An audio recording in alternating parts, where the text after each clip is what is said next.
I'm the co-founder of Next Tribe, and here's my very reluctant co-founder, Lori Seacat. Super camera shy. Super camera shy, but you can tell I'm not, right? You know, that's pretty clear, isn't it? Thank you, sweetheart, for being here. So 4 years ago, Lori and I started Next Tribe. We're actually celebrating our 4th birthday. Did you see how she's kind of moving off the screen? That's okay, you can do that. We started Next Tribe because we didn't like what was out there, magazines and so forth, that made us feel like we had one foot in obscurity and the other foot in the grave or something. It was just really depressing. We feel like we're just getting started. Absolutely. We got so much still to do. I mean, we still hang out together. We still drink too much. We still go on road trips, not combined drinking too much on road trips. But anyway. I think that we're just seriously more adventurous in some ways because, you know, we don't have little kids that are counting on us. They're grown and very successful. Jeannie has 2 great boys that are super awesome and a very cool husband. And you have the pressure comes down. The pressure's down. So it's time to do what we always wanted to do. So in normal times, we do trips and we do out loud events, in-person out loud events. Obviously, that's not happening right now. That's why we're doing this. This photo, if you can see, is of Lori and me after our very first Out Loud, which took place right here in my house where I am now. And then we kind of moved up. Their next Out Loud, we went straight to the Big Apple. This is us up in our New York Out Loud event. And we clean up kind of nice. We do. We do. And look at my shoes got a lot better. Here they look like I made them out of gaffer's tape, and here I got some shoes going. Anyway, so we're trying this digital Out Loud because we were just tired of not connecting with our tribe. And so far, I think it's been okay. I mean, you know, it's all new. It's all new. We haven't broken the internet yet, I don't think. Nobody's told me yet, so no. I think it's okay. So as you've seen, we have a really great lineup of speakers: Fran Drescher, Norma Kamali. I hope some of you got to talk to her in her booth earlier. Marta Kauffman, Wiley, Angelo from Geneva. But first off, I want to show off my outfit for a quick second. I changed out of my Shira's dress that you saw earlier because if you're going to talk to Norma Kamali, you got to wear Norma Kamali, right? So this is a jumpsuit of hers. Woo, woo, woo. Can you see? Like, there, you got to see it because it's so great. It's very cool. It's very cool. I love it. I love it. And you know what else I love? I love her new book. Look at this. This is her new book, I Am Invincible. And the title of her book inspired our title for this event. Our event's called Invincible, Not Invisible, which is better, more polite than a lot of times when I've done an out loud event. My usual title is Screw Invisibility. So maybe I'm getting a little bit, classier. So we all know that Norma Kamali is a fashion legend. I mean, she created the sleeping bag coat, the sweats as everyday wear, long before the word athleisure was invented, athleisure wear. But she's about more than the fashion, and you'll see all about that in her book. Her book is described as part manifesto, part memoir, and part essential guide. And each one of these Post-its that I put on here is a really great line of hers. And she's got a lot to say, especially about aging with power, which is one of her things, which I so appreciate. And so I'm going to let her say it because she does it so well. So please welcome Norma Kamali. Hi. Hi, Norma. So glad to see you. So you're going to tell us a little bit more about your book and why you wrote it. And what I love is it talks about your extraordinary life, but it also helps us live an extraordinary life as well. So I really Thank like you. it. Thanks so much. I wrote this book because at 75 and 53 years owning my own business, I've gathered a lot of really great information. And through the years, I always wished that I had a handbook, that I would have had something to look at for a little guidance along the way.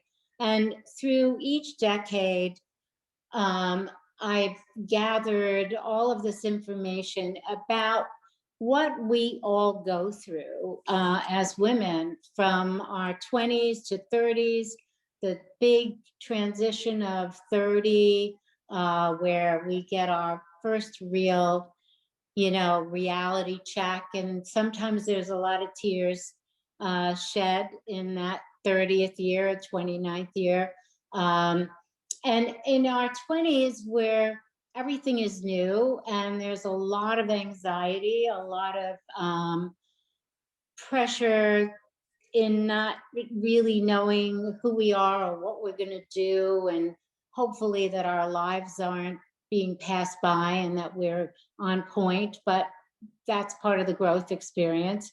And in our 30s, we're sort of establishing our brand of who we are. We're learning, we're bluffing it much of the time and figuring it out. And then in our 40s, we sort of have our brand. We know who we are. We know what we're capable of doing. And then we start to transition through menopause, which takes us then to 50. And 50 and 30, I think, are the boldest in the transitions. And for me, 50 was incredibly meaningful, because what I did was I decided at 50 to get rid of all of my possessions and start from scratch, reinvent myself. And I am not the only person that thinks about 50 and reinvention.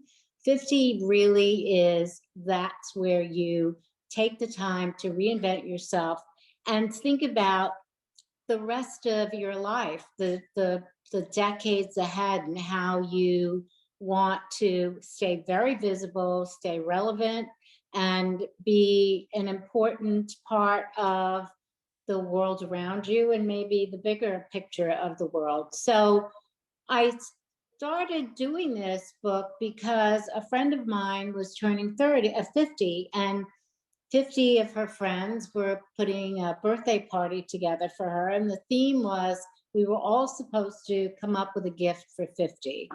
I got a little leather bound book and I sketched 50 tips on turning 50.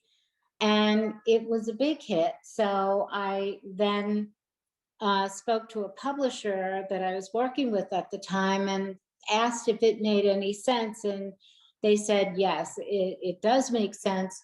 Make it a beefier book and put more information. So Aging with Power is really the subtext of the book. And in order to age with power, it's very important to understand what self-love is and self-care. And in order to take care of yourself, healthy lifestyle is an important tool for self-esteem, self-respect, how you feel about your body and your mind.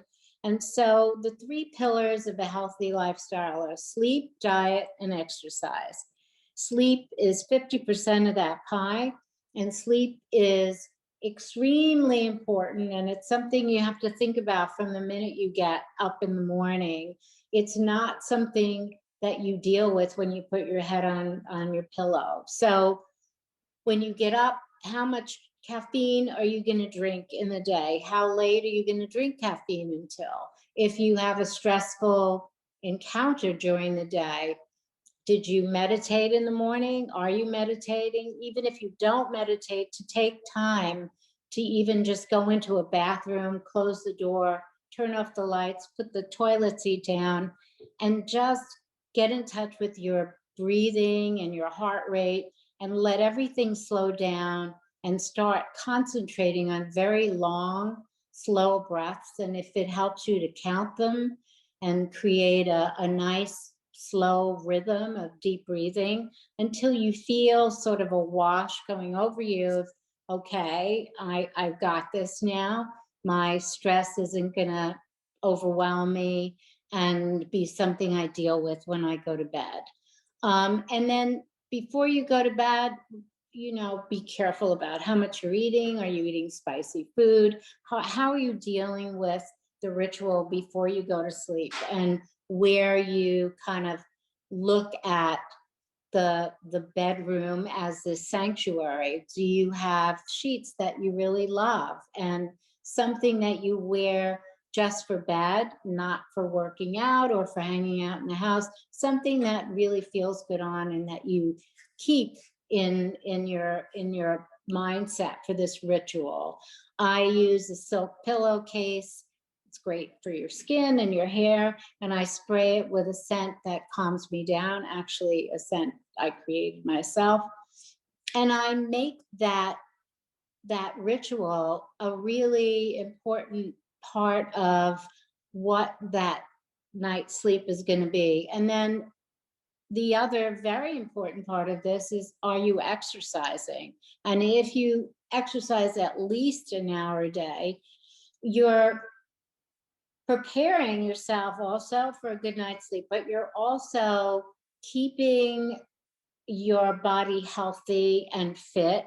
And the more fit we are and the more we feel good about our bodies, the more we're able to really accomplish a lot more in our lives. For some women, for some reason, we women are programmed to do really well when we feel like our clothes aren't too tight, our hair is working right, we have all the information we need for a presentation or to do something that is impactful. And when we have those days, we are invincible. And the more invincible days we can have in our lives, the better it is. And the less likely there will be that you will be invisible or not relevant in your world.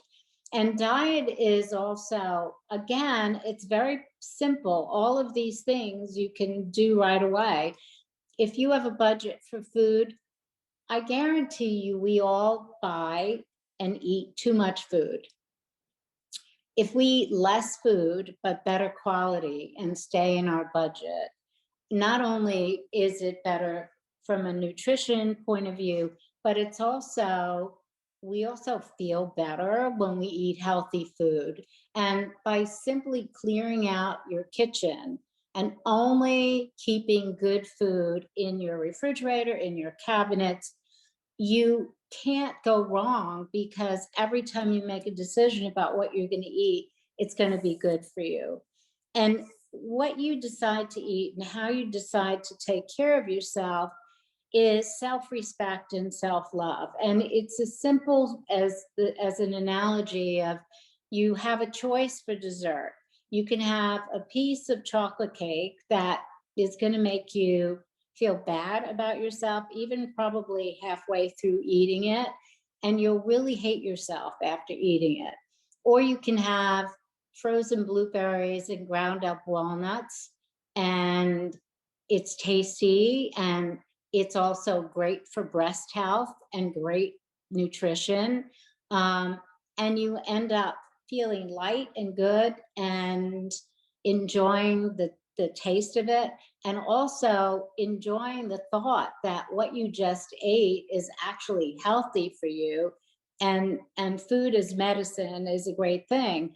So that's the difference between self-hate and self-love in an analogy that's simple. But it's really important to think that the more you do for yourself and the more you do from a self-love perspective means that you will draw people to you that will respect you too. It's sort of like we send out a message to other people about how we feel about ourselves. And if you respect yourself, people pick up on it. And if you don't respect yourself, if you want to really meet an awful man, you will put out that lack of respect and lack of self-love, and he will come to you. You can guarantee that. But if you take the time and do the work for self-love and self-respect, you definitely draw a different type person to you. And it took me a long time to even think that I would have a soulmate. I'm 75 now, and I never thought that I was going to have a soulmate.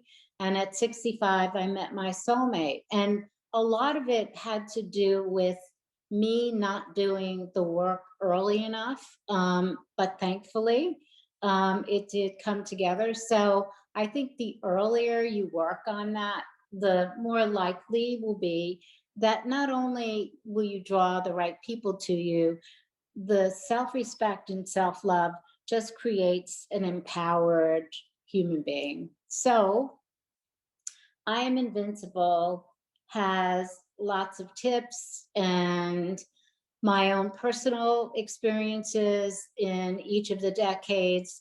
And I hope that you will enjoy 50 plus as much as I am. At 75, I feel I have so many hopes and dreams and plans. I decided that I was going to plan to live to 120 when the last cell turns over. And in order to do that, I had to live a healthy lifestyle and think about self-love and self-respect. So thank you very much, everyone, for giving me the chance to talk to you about my book. And I wish you all a very visible, invincible life ahead. Wonderful. Thank you. Unbelievable. Thank you so much. Thank you. Wait, oh, I'm on. Yes, okay, sorry. Thank you so much. I love the idea that you're going to live to 120. It's, the way you look, you're going to be a great 120. And congratulations on meeting your soulmate. I did look him up the other day, and he's such a cutie. Really handsome. He is. So, he is. Good for you. He's a good guy. Thank you very much, you guys. Thank you. Bye-bye. Bye. Bye. Okay, so isn't that wonderful? I love what she says. So now we're so honored to have Marta Kauffman with us. She's our next speaker. And she's best known as the co-creator of Friends and Grace and Frankie, which is such a favorite. I know, she loves it. She loves Grace and Frankie. We all do. We all do. She gets to work with Jane Fonda and Lily Tomlin all the time. Isn't that fabulous? But the other thing about Marta is that she's so giving. She volunteered to work with Next Tribe women who are interested in developing ideas for TV shows. I mean, she just volunteered her time to work with them on developing their ideas and then listen to their pitches and gave them feedback. I mean, it's that kind of thing that you just can't buy, is that kind of, generosity to be able to help. I mean, helping other women, lifting up other women is just so fabulous, and we love her for it. And we're so excited to have her here. Hi, Marta. Hi. How you doing? Wait. I am hanging in. How are you doing? I'm doing great. Thanks, Marta, for doing this. You've done already so much for Next Tribe. And by the way, the outfit looks fantastic on you. Thank you. Thank you. I'm so happy with it. The only problem with jumpsuits is it's really hard to pee. It is. It is hard. I think there's some events I've gone to where I've I held it all night, so I'm going to try not to. Yeah, the hard part is as you get older, reaching all the places the zipper is. Absolutely, I know. Anyway, so you were so kind to do that for us last fall. We really appreciate it. We learned a lot. We heard a lot about Grace and Frankie and how you came to that. But can you tell our audience tonight about how that show came together? Everyone loves it so much. You know, it was such a fluke. I had lunch with a woman who was um, uh, the head of television at our studio, Skydance, and she said she heard that Jane Fonda and Lily Tomlin wanted to do TV, and I thought she meant together. So I called my agent and said, "Is it true that Jane Fonda and Lily Tomlin want to do TV?" And my agent called me back 20 minutes later and said they do now.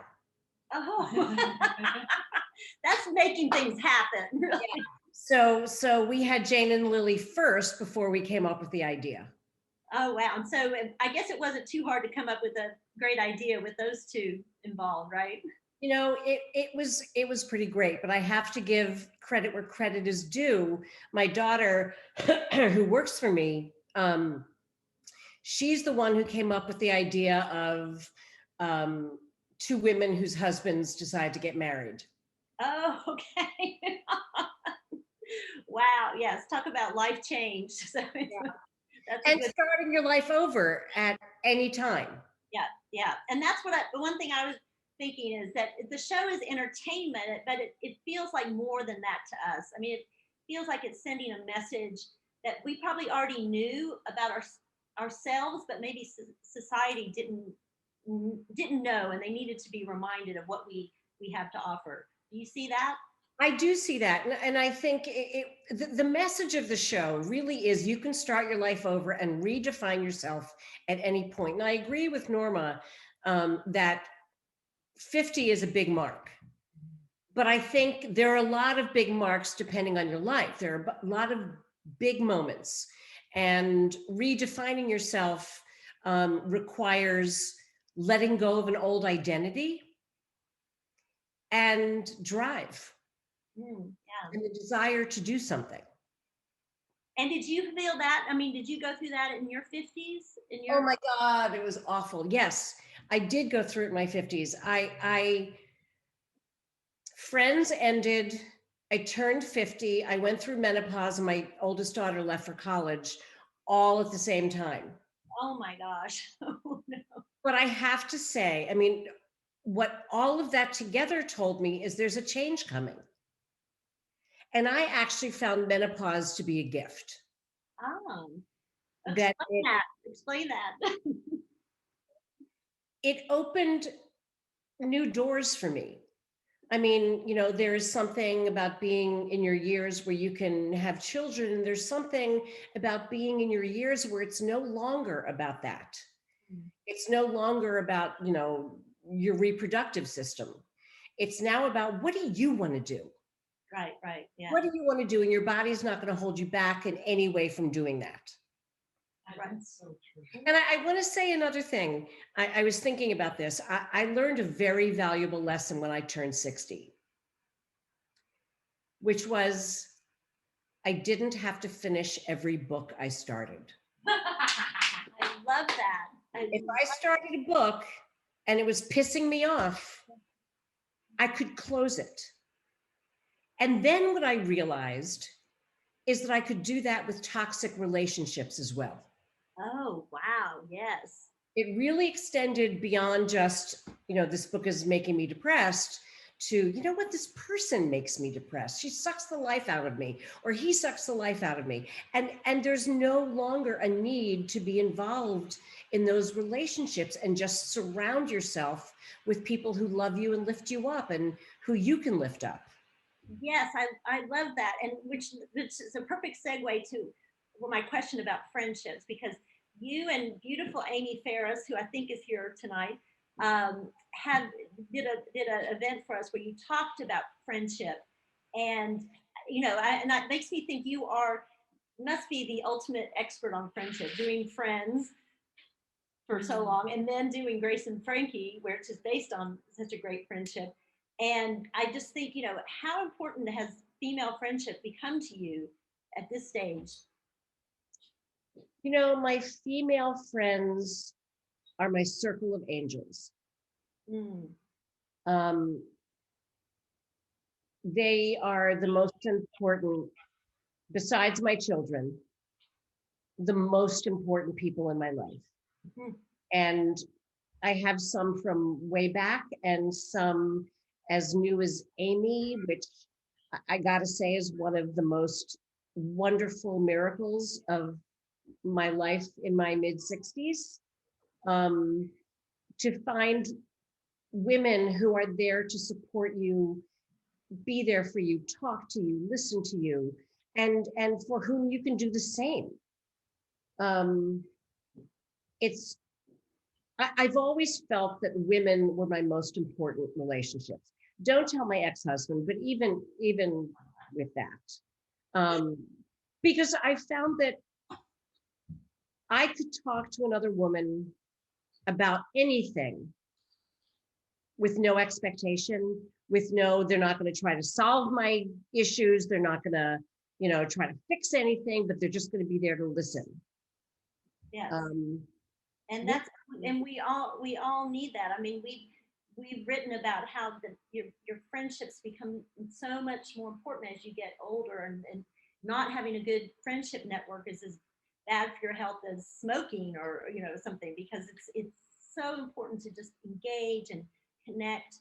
And also, as we go through the aging process, it's really nice to have people to talk to about it. I mean, and there's stuff that we talk about in Grace and Frankie that I am so grateful that I've talked to my female friends about, like, who knew we were going to lose pubic hair? Who told us that? No one told us that. And all those years of bikini waxes, no need anymore. Right? And it's great to have people to talk to. Did you spill something? No, sorry.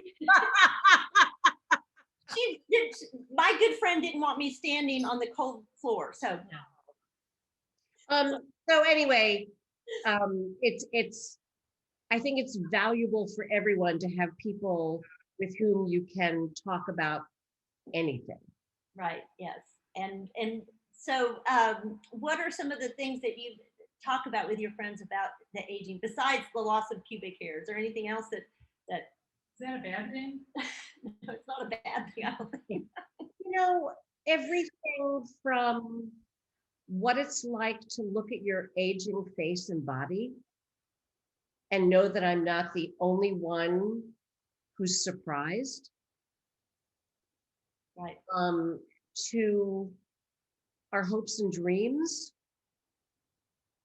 to my favorite thing, which is collaborating with the women I love and creating something with them. I mean, I with a group of women, my producing partner is a woman, and some of my closest friends, the costume designer, the casting director, and we all get to create something together, which is absolutely thrilling. And how wonderful! Yeah, you're working together with women you love, and that's right. You all lift each other up. I think that's wonderful. One thing I'm interested in is, and by the way, make each other better. Yes, absolutely. How does your creativity and drive change? Have you noticed a difference in your creativity now versus when you were younger? Yes. There's a couple things I've noticed. One is that I have more confidence than when I was younger, even when I was doing Friends.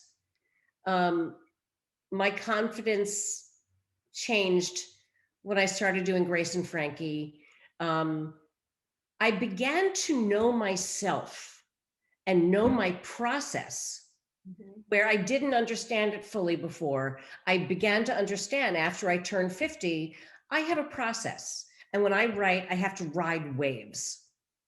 And I ride a wave, I write a scene, and then I have to go away and do something else, play with my dog or,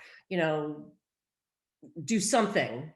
And then I come back to it and ride the next wave. That was a huge lesson for me to learn, that I have my very own particular process. And does it mean that it's kind of less tortured because you kind of understand it a little better? I mean, yes and no. For writers, I don't know if other people feel this, but the blank page is awful. The blank page is terrifying. I don't care how experienced you are. It's torture. It's torture, the blank page. Once you get started, and I have a thing where I like to write a vomit draft, Yeah. where I just get words on paper. And that's another thing I've learned. Just get stuff down. Get some words down. The work is in the rewrite. And to be able to say, I can put down crap, knowing I'll fix it later, has really helped. Yeah. I have nothing to prove to anyone when I'm writing, by myself. Right. Yes, because that's a great thing to know, is to just know the process, know, okay, this is how it goes, and I'm going to get there, and feel a little calmer about it. Right. So, a lot of women here today are kind of trying to figure out what their future is going to look like. As you say, it's a time to kind of rediscover. I sometimes call it the second 20s, because you're all of a sudden you're like, okay, what am I going to do with the rest of my life? And you've got a lot of hormones and the same, probably less sex than in when you're a teenager. But anyway, so I just wondered what kind of advice you give them after all that you've seen and experienced in your life.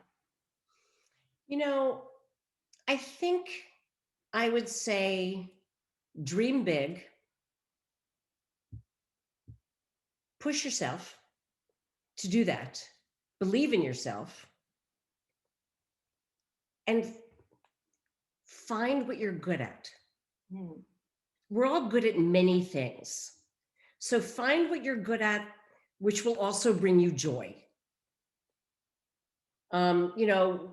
We can all define ourselves in many ways, from doing social action to writing stories, to writing scripts, to designing clothes.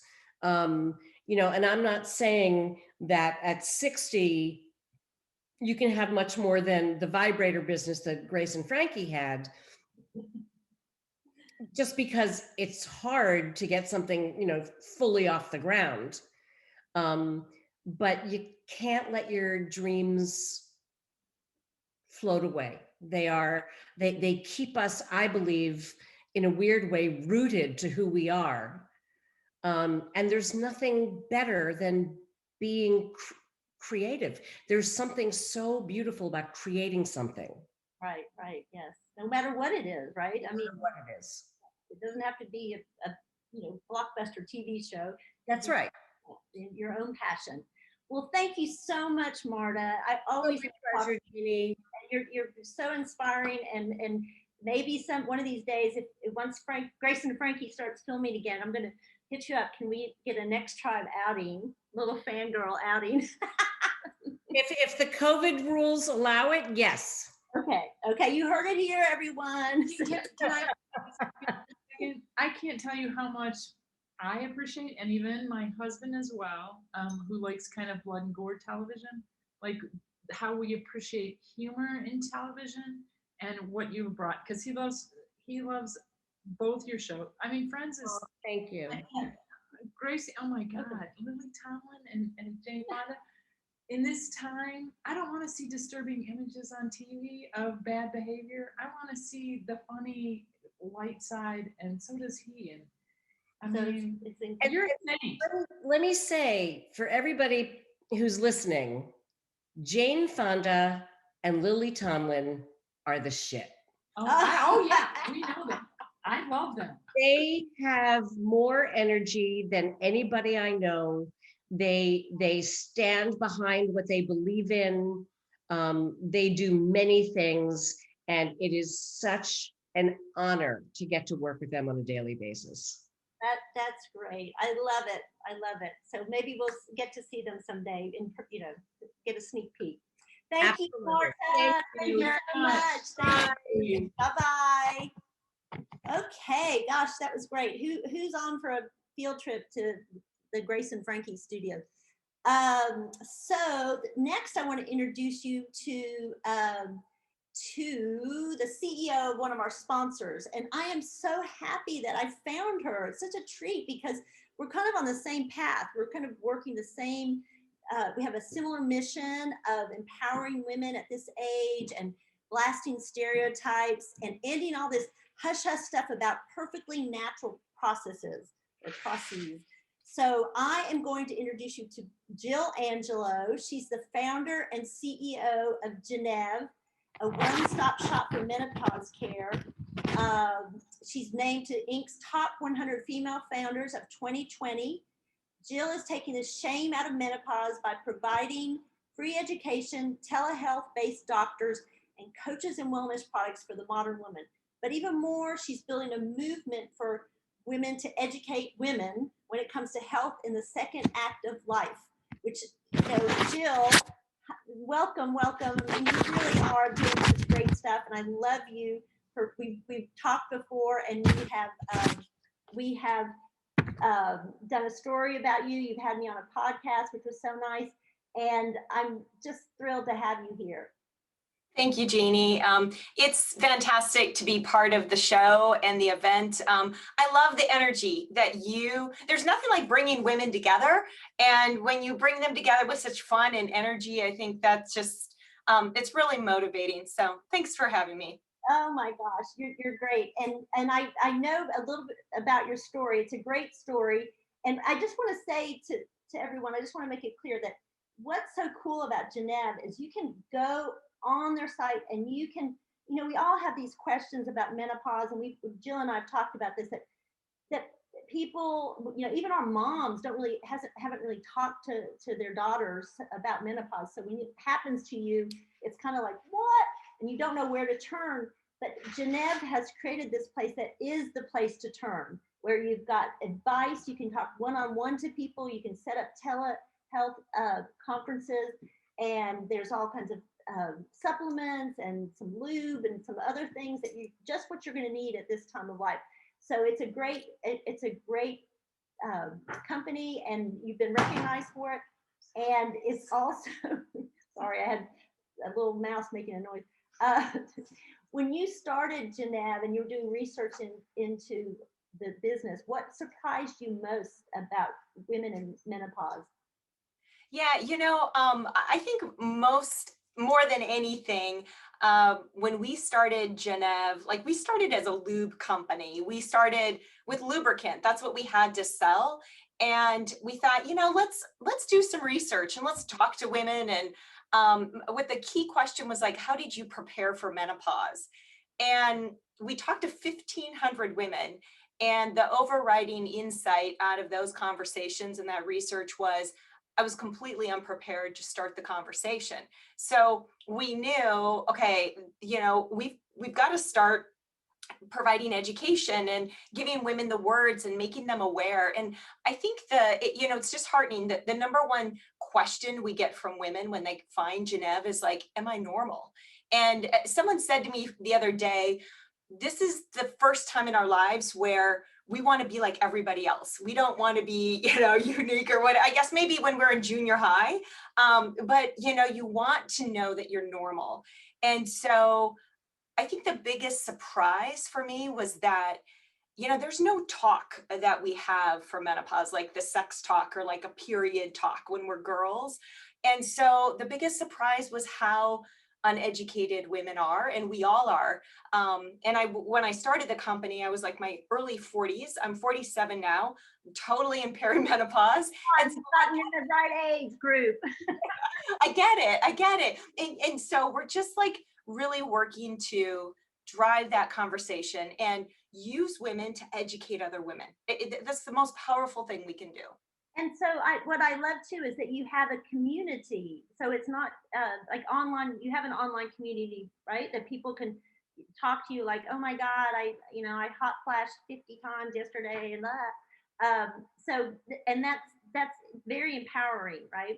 It is, you know, and it's a private community. It's a private Facebook group. You can come to geneve.com and click on the community button and we'll take you there.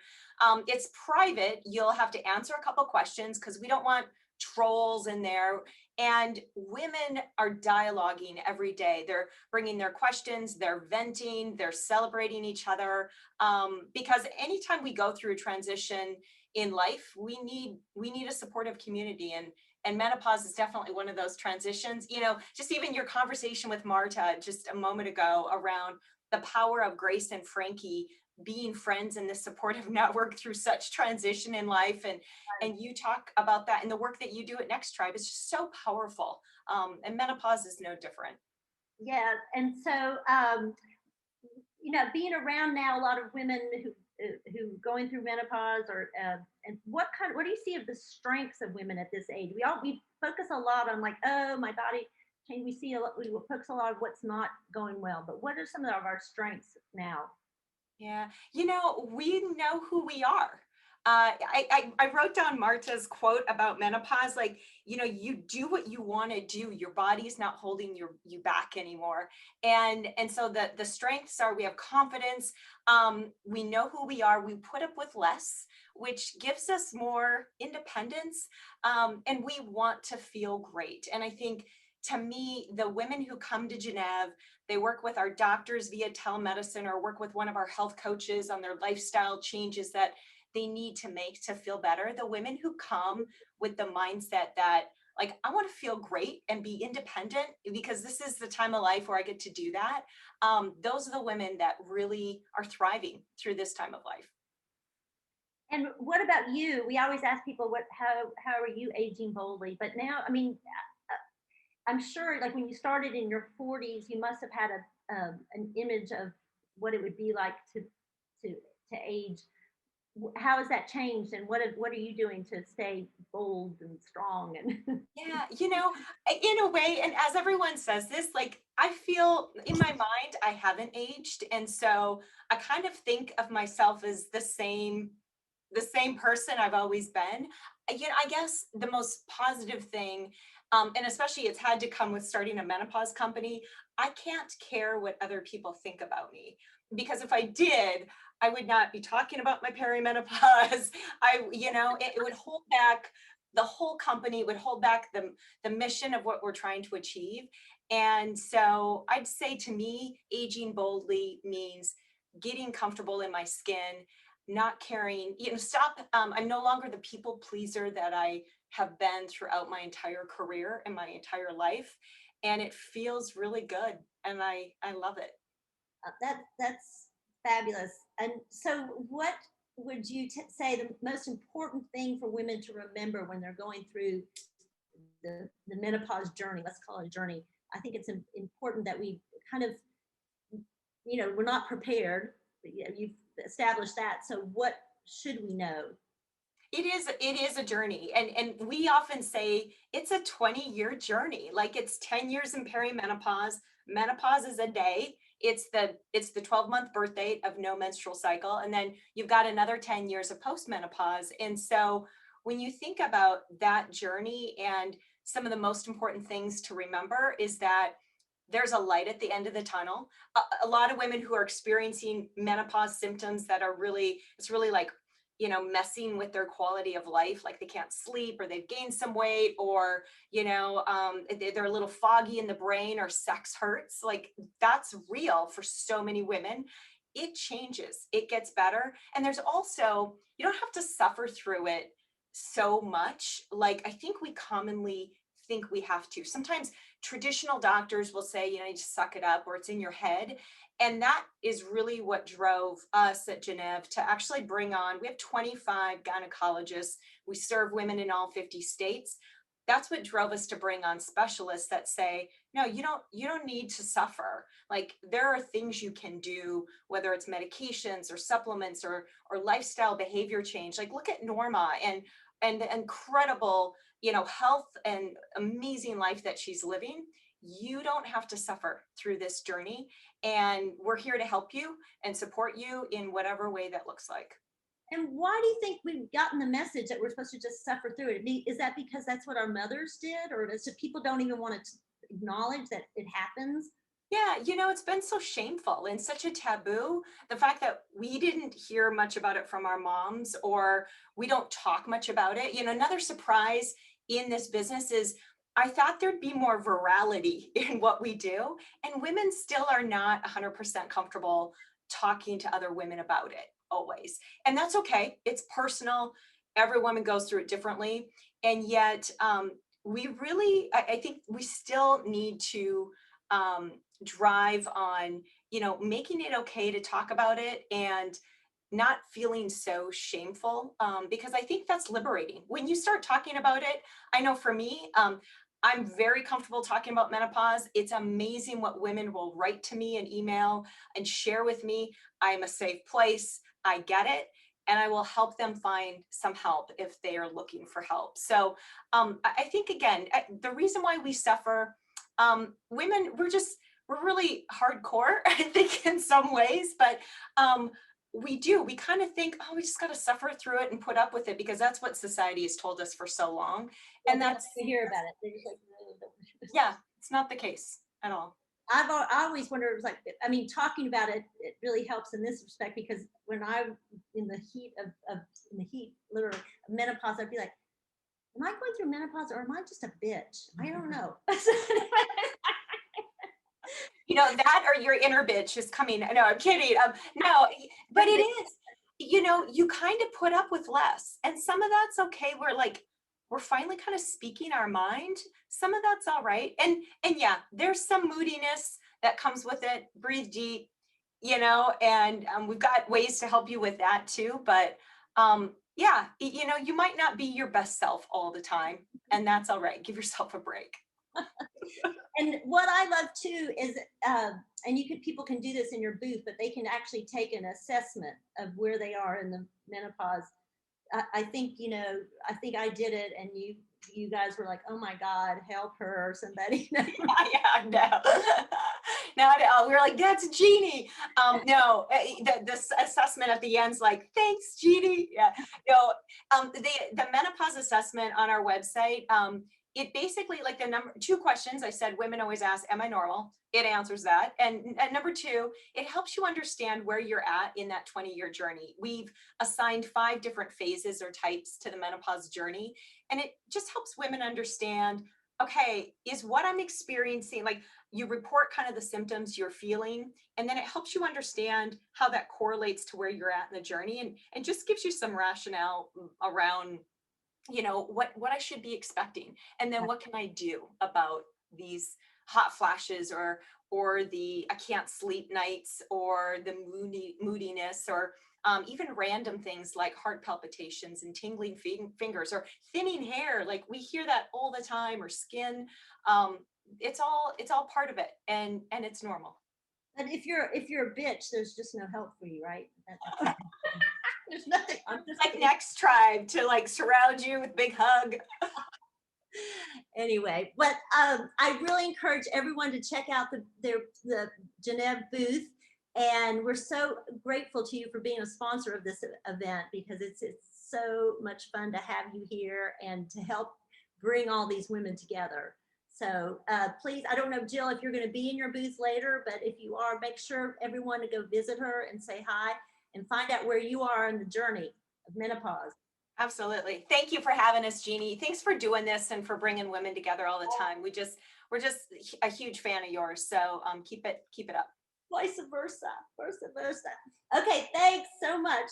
And let's see, we're going to move right along. And earlier I talked to Tina Duryea. Remember, you probably saw, she's the artist behind the Shiras. This dress. She's the artist behind it, and she's the one who's making the painting of all of our speakers. So I want to go to her and see how she's doing with the painting, because we're going to reveal the finished painting at the party after the dance party. There's a breakout room, so we're going to go see it finished. But hi, Tina, how's it coming? Hi, how are you? I'm good. How's it looking? You have anything to show us, or is it too sneak peeky? Or should we just let's do it at the end. I always have a little bit of a hesitation to show in the middle, because I like to show it at the end instead. Okay. Well, everybody, it gives everybody a reason to stick around. Yes, you guys, you have to stick around. You can stick around and see Tina's work, because now we've talked to 3 of our speakers, and they're going to be on it. I think we're going to be, Next Tribe's Mount Rushmore or something like that. It's going to be the 5 panelists, and I did a preliminary drawing before this event started, and now I'm trying to work from what I'm seeing as well. So it's a lot of fun. Good. Okay, that's great. Well, it's going to be so much fun to see it, and we really appreciate everybody. If you haven't done the scavenger hunt yet, you got to do it. It's really easy. There's just like 7 questions, and you just go around in the booth and you find the answers to the questions. And if you submit, there's all kinds of prizes. Tina's grant is the grand prize, and then we have on our site where you click the link, you can.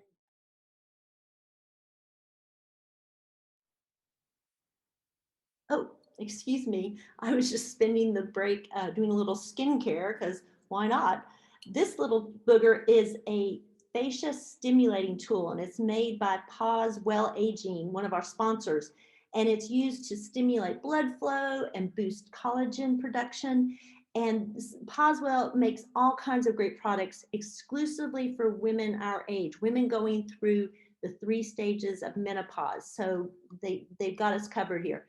They have moisturizers and tinctures and serums. You're going to love. They've got a booth here. Please make sure you go visit them and say hi to Rochelle and her team. So our next speaker is a nationally recognized racial justice advocate. You might know her better from her years as an MSNBC legal analyst. Now Maya Wiley is running to become the first female mayor of New York City, which is fabulous. And I had the pleasure of meeting Maya this time of last year when I was up at the MSNBC studios, and I had this picture taken, which I'm going to share with you because you'll see how much of a fangirl I am.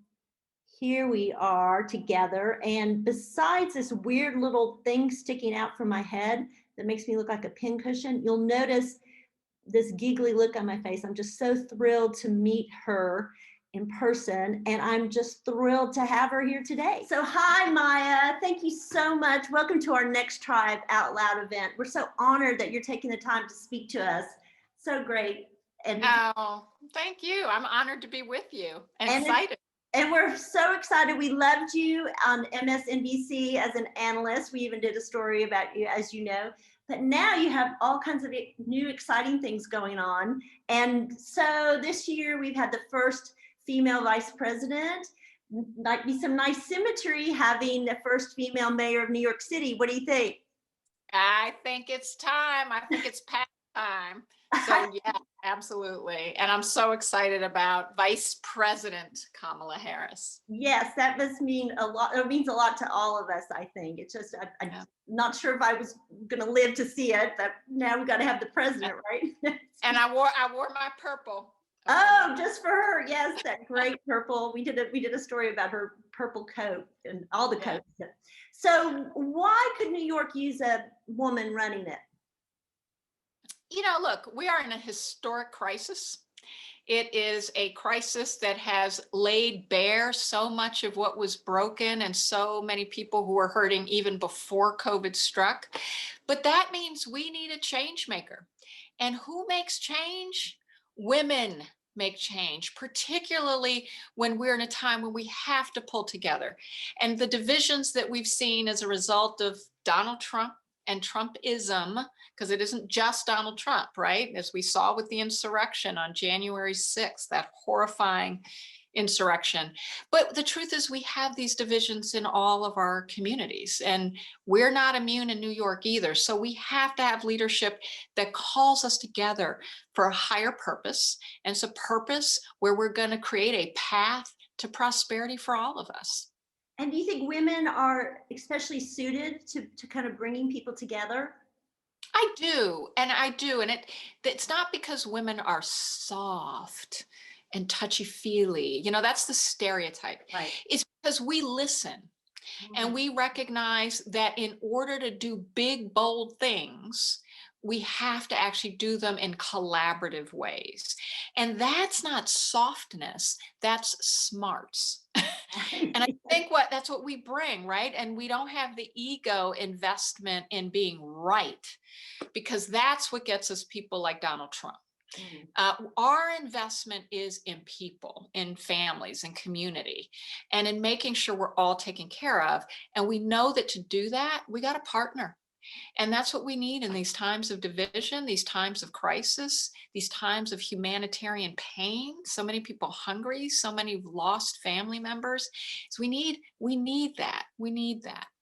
And do you feel like that this is going to be we're in a new era where women are rising and women are claiming their power? Absolutely. We tired. Look, I was like, I've been saying this to folks. It's like, we are the cavalry in a crisis. We are the cavalry in a crisis. We're the defenders of democracy. We're queens until we demand to be recognized for our qualification. And I think we're just done. We're tired. We've seen too much tragically failed male leadership, and we're not standing for it anymore. And we're recognizing, I always quote Shirley Chisholm, which is also where the purple comes from, because she said it. She said, look, you can whimper and complain on the sidelines, or you can make progress by implementing ideas. And I think women are claiming that power that Shirley Chisholm was such a vocal proponent of, which is to get off those sidelines, start implementing the ideas, and we do it together. Yeah, and I read that some of the countries that have been dealing with COVID in the best way are led by women. And I mean, do you think that's a coincidence, or is this what you're talking about here? This is what I'm talking about here, because what do you do? Like, if we're looking right now at vaccine rollout and what a disaster it has been in far too many cities, and certainly in New York City, right? Where we're hearing that, well, the communities that lost the most folks and have had the highest COVID rates are not getting the vaccine. And that is fundamentally about a failure. Some of that is a failure of planning. Some of that is a failure of partnership, of recognizing that the folks who know how to get the information out to folks who are low income, who are essential workers, who may be struggling to manage to get enough food on the table for their families to eat, how to reach them, how to make sure they know the services are available when they don't have technology to sign up for an appointment. Like, it's women who figured that out. It's part of what we saw with the testing crisis. And normally, if we make a mistake or we see a failure, we fix it. We don't let it happen again. We use it as an opportunity to get better. But partnering with communities is a big way we do that. And I think it's one of the reasons in a crisis like COVID, you saw women leadership, because it was calling folks together, it was getting them on plan, it was getting them working together and getting it done. Yes, and so many of these essential workers are women, and women in our age group, or all age groups really, but we're at the 45 plus age group. So I like to say that we have something even more special to offer, because we've had so much experience, and we now have a chance to use all that we've learned over our lives and contribute. So, and I don't know if you have seen that too, women this age who have something special to offer. Yeah, I think so much of what it means to be a woman of our ripeness is that we've been through it, number one, right? We've been through it because we are a generation of women who hit the glass ceiling, who had to manage aging parents and take care of small children and work and be the paycheck in the household, because we have families that haven't been able to afford to live without two paychecks often, and sometimes single parents, and that we've been through it and we know how to do it. and at this age, one of the wonderful things about this age is, and I see it with my own two daughters who are 20 and 17 now, but they're their own fierce leaders in the world, which both gives me a lot of inspiration and a lot of energy and a lot of hope, but it also frees me up. I mean, I think for so many of us, we're at an age where we're freed up to lean into the leaders we are, and then we're able to claim that mantle. And it's a wonderful, wonderful place to be. Yes, it is. I mean, and that's one thing I say about Next Tribe readers and followers is we're not sorry for ourselves. We're not like, well, we're getting older. We're like, yeah, we're here. Listen to us. I just turned 60 and I'm like, I guess I could maybe be taken seriously now, finally. Yeah. And our tagline is age boldly. We're always telling people to, to age boldly. And I wonder what that might mean to you. Yeah, look, I'm running to be the next mayor of New York City, the largest city in the country, not just the largest city in the country. It's as large as the city of Los Angeles, the city of Houston, and the city of Chicago combined. Oh my gosh. Combined. And we have never had a woman mayor in our history. 109 mayors. We are 52% of the population. We do all the work to run this dang city, and yet we have never sat in the big chair. And part of this aging with boldness for me is the deep privilege that this stage of my life gives me to contest that, to say that is wrong. And we are going to change it, but we're going to change it for all the right reasons, which is about our people. It's not about power, it's about people. And that's why women do things. And that's what the boldness of this wonderful age that I am loving, that I am embracing. I'm enjoying my kids. And it gives me the freedom to say, I'll serve because I can now. Yeah. If my kids were younger, I wouldn't be. Well, I'd be taking care of my kids. Yep. So that's true too. This stage when your kids are at a different point, can take care of themselves more. I always think of it, it's like my second 20s or something, like I've kind of finished all the hard work of raising kids. And now it's like, I have this. I love that. I'm going to use this my second 20s. My second 20s when I'm figuring. It might be my third 20s, but that's cool. That's good. We're good for that. What would you say, but in closing, we have a lot of people here tonight. What would you say to them if they're trying to figure out what the next chapter in their life is going to look like? Just embrace it. Embrace it. Lean into it. Don't be afraid of it. Whatever it is that your passion is telling you to pursue, do it. Do it because you should, because it's calling you. I got called into this race. I didn't think, if I thought about it rationally, I wouldn't be running. But I allowed my passion to call me, and I don't know how it's going to end, but I know and feel deeply it's the right thing to do. And I just invite all of you to this joy of pursuing your passion. Oh, that's great. I love that. And also that feeling of giving things a try, doing your best, even though it might not work out, you always have that knowledge that you did your best, you made your effort, you contributed what you could. And really, you're a great model for that. And we just love having you here. And I want to remind everyone that Maya has a booth here at this virtual event, and you can go in and talk to some people and learn more about her. And yes, there's a place for some donations, because we know everybody who's running for office needs a little help. And you're getting towards the June primary, right? It's in June. June 22nd. We're in a 5-month sprint. Oh my gosh. Wow. So we have a lot of New Yorkers here and in our group. And I know that I've already talked to some of them. They love you. So we are going to keep an eye on you, and we're going to be rooting for you. And all we can say is go, Maya, go. I'm going, and we're going to go together. Whatever happens, we always do. And I am so grateful to all of you. I'm so grateful to be here. I just wish we were in person so we could be hugging. But next time we will. We'll be up in New York, another live. Yes, we want you in New York. When you're the mayor, we'll kind of come and pay homage. And have a big party. Yeah. Thank you so much, Maya. Take care. Be well. It was wonderful to be with you. Yes, same here. Well, that was inspiring. I really loved that line. We've been through it. We know how to do it. I think that could be Next Tribe's new tagline, don't you think? I also love the idea of the cavalry, women being the cavalry coming to the rescue. And with that in mind, I've changed once again, this time into a pair of jeans for my cavalry role, but not just any jeans.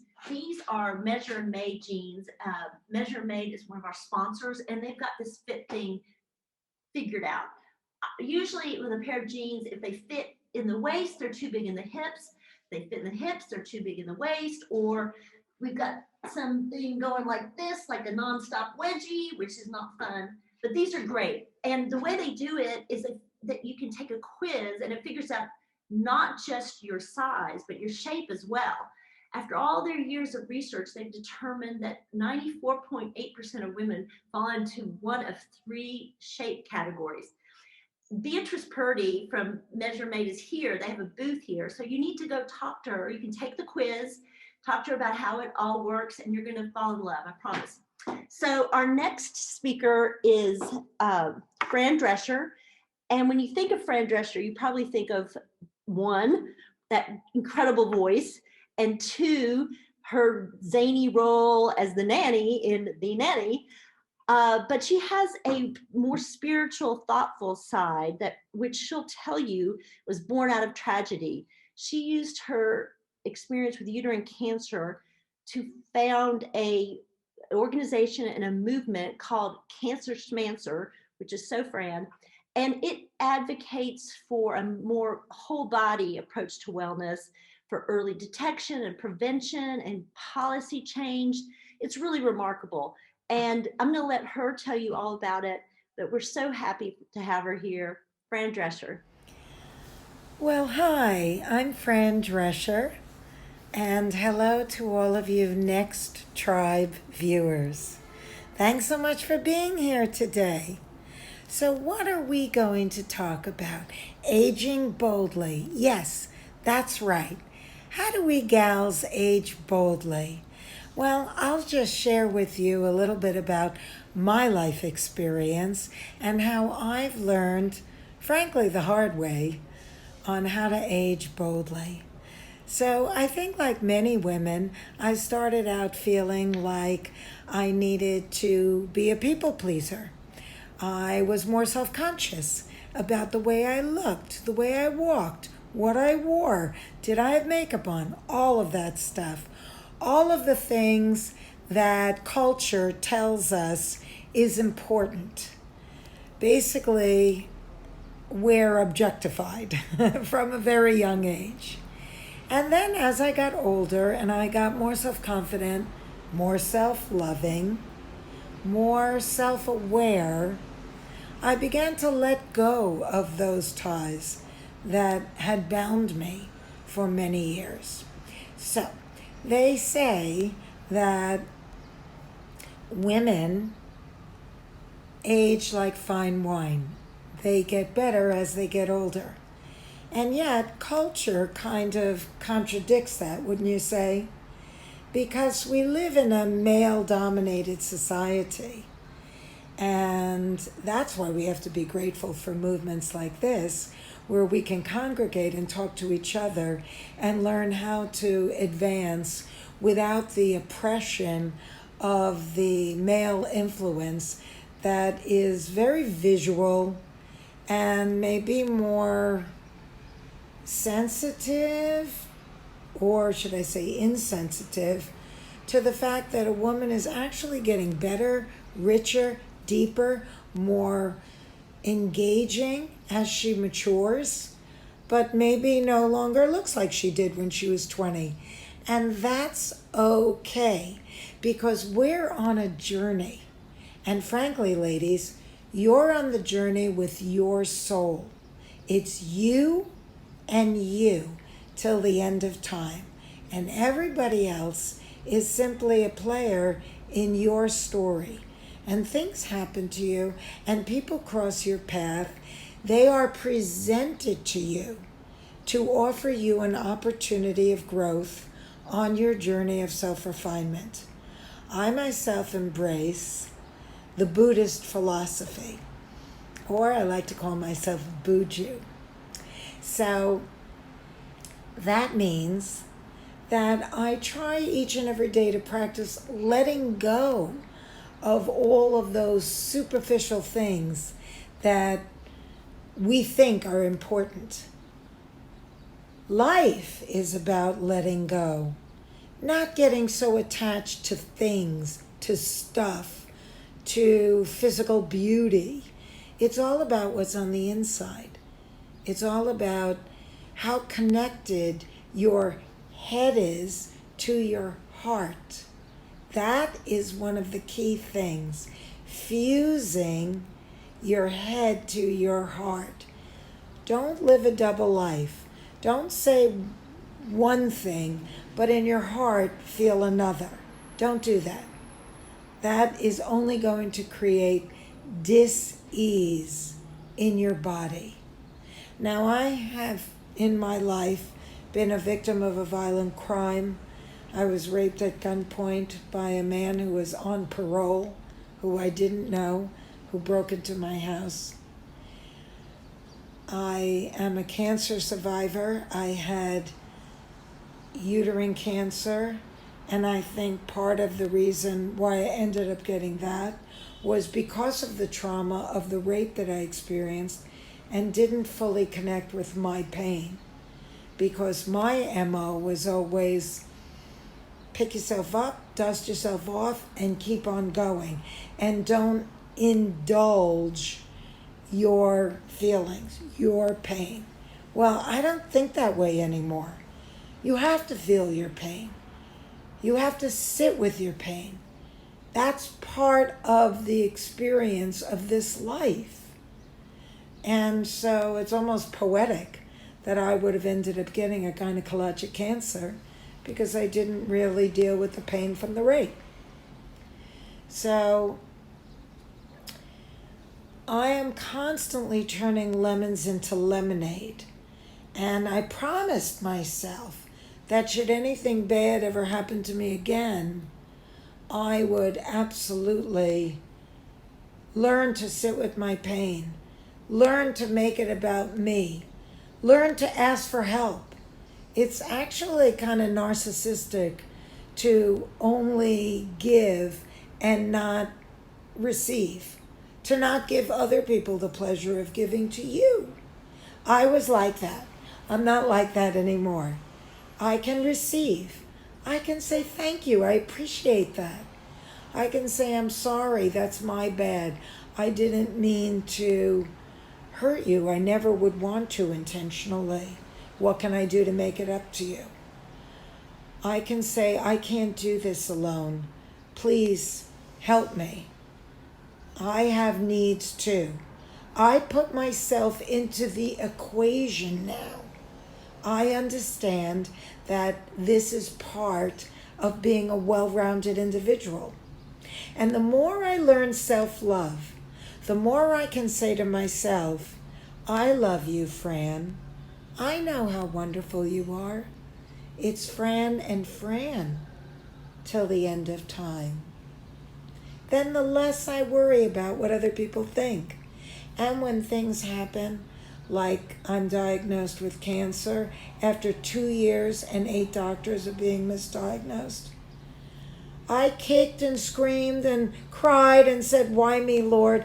But then eventually, you have to play the hand that's been dealt you. You have to play it as courageously and elegantly as you possibly can. And so I turned those lemons into lemonade. I learned how to make it about me. I learned how to ask for help.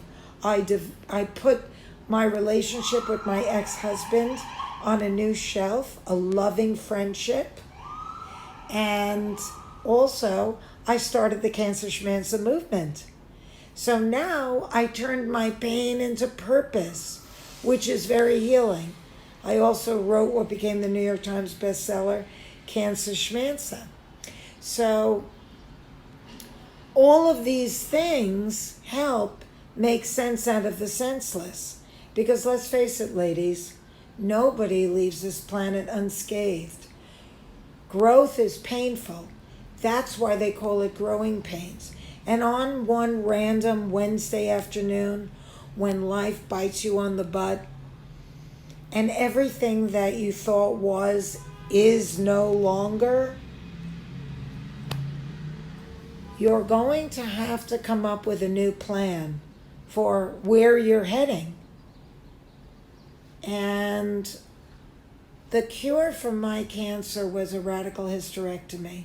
So even though I was in a new relationship with a man that I deeply loved, and for the first time in my life felt a desire to have his child, the cure for the cancer made that prohibitive. But I gave birth to a book. I gave birth to a movement. I made a law in Washington, which was the first gynecologic cancer education and awareness act of its kind in U.S. history. I was written up twice in the Congressional Record for my lobbying efforts. I was appointed the vetted position of public diplomacy envoy for women's health issues.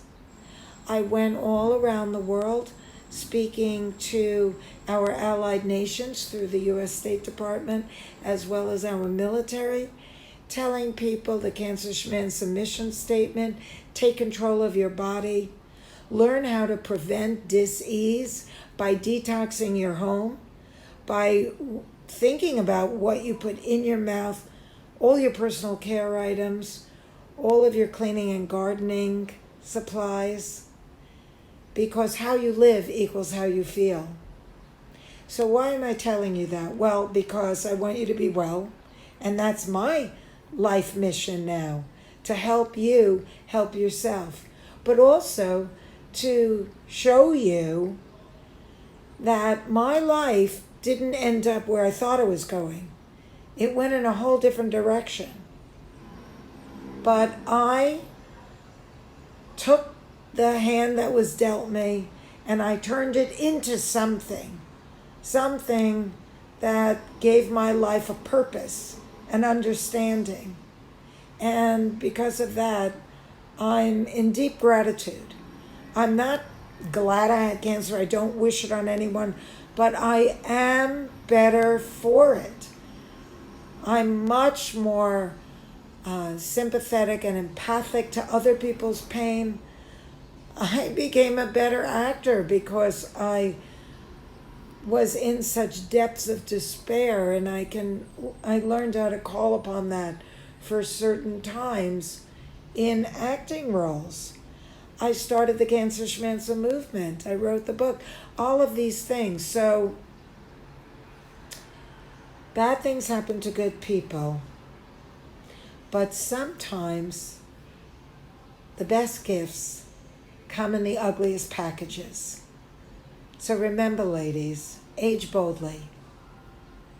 Take everything that you've been given in this life as an opportunity. Ask yourself, why is this being presented to me? How can I turn this into a positive? What do I need to grow through this? How do I need to change along my journey of self-refinement? And go to cancerschmancer.org and learn more about how you can become a strong, powerful, healthy woman of any age. And be well.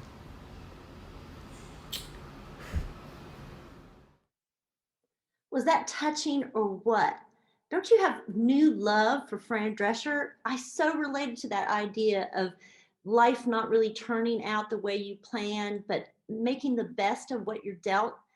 Really inspiring and such a great way to end our night, except it's really not the end because we still have a dance party and you still have time to browse through the booths. They're going to be open again from top of the hour till for 50 minutes, 50. So please make sure you get around and visit everyone. And if you haven't done so yet, look down below. Should be a link for the scavenger hunt, and you want to fill out and answer some of those questions, answer all the questions and submit, and you'll be eligible for our prizes. And we've got all kinds of prizes. One of them, the grand prize being Tina Duryei's portraits of our speakers, which is really special. We've been, as you remember, checking in with her throughout the night.